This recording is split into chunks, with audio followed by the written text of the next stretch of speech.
Earlier this year, a social networking website called Dominican Diaspora was created by Diane Corriette and a number of her colleagues.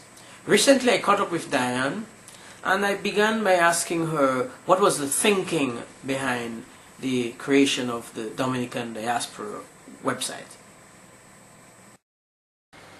There wasn't so much any thinking behind it. I woke up with an idea to start it, and at first I resisted that because I felt that I wasn't Dominican in being born in the UK. But then the answer I got was that I really should think about calling it Dominican Diaspora. So I was more comfortable with that, and so I went ahead and started it. And my daughter joined straight after me, and then David Michael and Darren Sylvester, and between us we began to invite people. I also got in touch with a lady who was on Facebook, Geraldine Thomas, who had a big Dominican group on there, and I invited her onto the network and asked her to invite other Dominicans, which she did. And there was a few other people who did as well on MySpace and on Facebook. And they joined and they were happy with it, began connecting with each other, and it just grew from there. They invited others and people began to reconnect with old family, old friends, and yeah, it just grew from there really.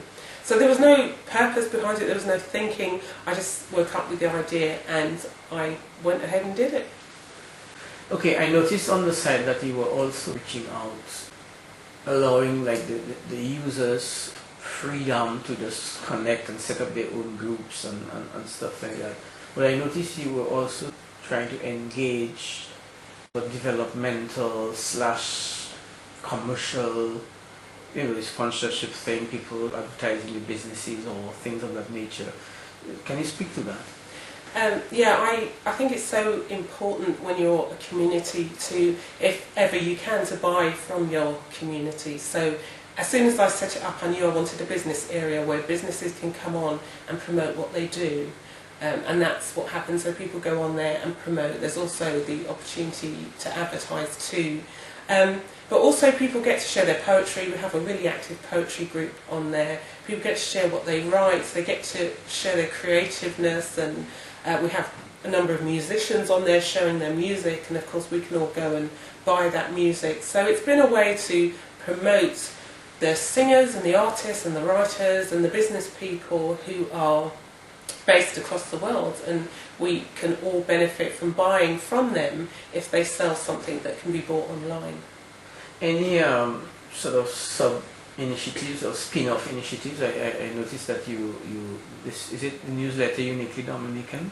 Yes, it's an online magazine. So Uniquely Dominican was a spin-off. About a month after I started the network, I thought maybe we could benefit from one of these. It's audio and video capabilities on the actual magazine, so people can promote their business, or again, if they're a musician, they can promote themselves, they can promote their food. Whatever you do, you can record it and put it on this magazine and promote yourself. So, and what I really was hoping to do as well is to get to Dominica and to video some of the people out there, talk to some of our elders about what growing up was like for them, talk to young people about their hopes and aspirations, and have all that on the magazine, because when you're captured on video, you have it forever, and people can watch it 10 years from now, 15 years from now, and see what was going on at that time. And that's just really important. It captures a part of history that you have forever. And so that's why I thought it would be a really great initiative. And we had about 8 people say they were interested, but in the end 5 main people came forward. One of them in Dominica is James Hartley, that's Sarge. And then we had Darren Sylvester, who's here in the UK, who's a barrister. Mr. David Michael, who most people will know, 30 years in the police force, and now running his own consultancy. There's myself, and then there's Sylvia Smith, who's a life coach and who does a lot around relationships and parents. So we all bring what we know to the magazine, and we record audio and we record video, but we're always looking for more. I mean, I'd love to have someone from the church in Dominica record their sermons and then place them on the magazine. That would just be fantastic to have. Or young people go around with a camera and record each other having fun, or record talking to an elder or something and send it in to me.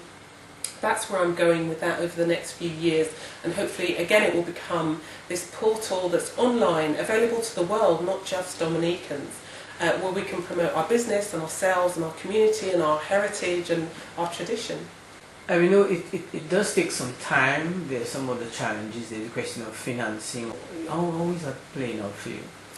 Well, in terms of the social network, that's more time consuming than anything, but it's run by the members as well. They keep it active, so all I really need to do is take a look at what's going on and check out who's joining. Sometimes we have some people who aren't Dominican there to find women and stuff, and we really don't want that kind of person on the network, so I have to keep an eye on it. And of course I get emailed a lot about how do I do this and how do I do that, which is why I created videos which now show people how to do that. So with the social network, it's time consuming more than anything. With Uniquely Dominica, again, you need the time to be making audios and videos, but that will finance itself through businesses that join who want to promote themselves, and that will bring in an income, and also from the advertising. So mostly it's me paying for my time to manage all of this, which is fine for now.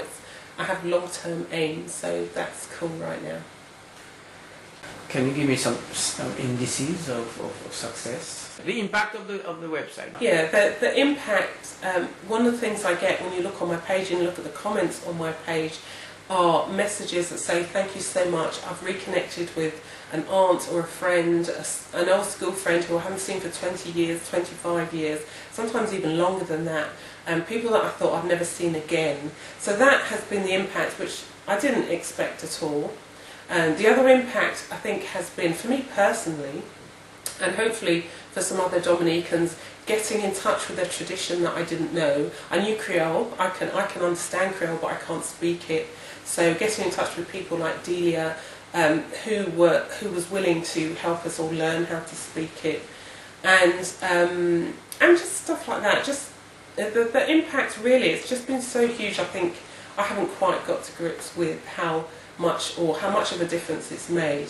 But from what I've seen, it's mainly the reconnection of a community.